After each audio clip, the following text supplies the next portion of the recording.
datang di channel Bang Raja Payung Simalungun. Nah, sekarang kita berkunjung di wisata Tinggi Raja Kabupaten Simalungun. Kita dari Lubuk Pakam. Tadi kita berangkat jam tengah 2 dan sampai tengah 4. Kita menempuh lama perjalanan sekitar 2 jam. Teman-teman, beginilah keadaan Tinggi Raja pada tahun 2020 ini, di mana pada dahulunya airnya berwarna biru dan masih banyak airnya. Akan tetapi sudah surut teman-teman. Bisa teman-teman lihat dari video ini, airnya tidak sebagus dulu ya, karena airnya sudah berkurang. Namun masih banyak kawah-kawah putih seperti teman-teman lihat dalam video ini. Oke teman-teman, ikuti kita ya pada video ini bagaimana situasi Tinggi Raja pada tahun 2020 ini.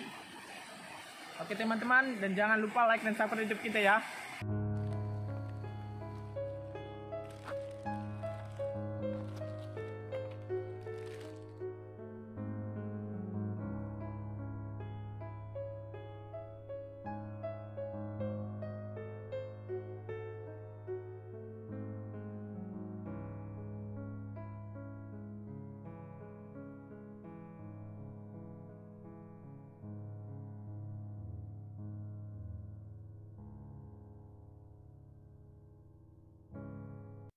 Oke teman-teman, kita sedang berada di Tinggi Raja.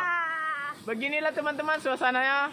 Teman-teman bisa melihat dari video ini, banyak sekali ya air warna biru.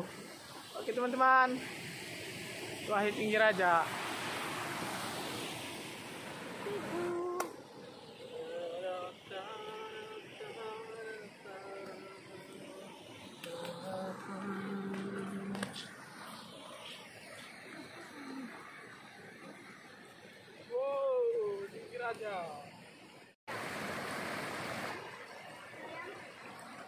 Sayang. Iya.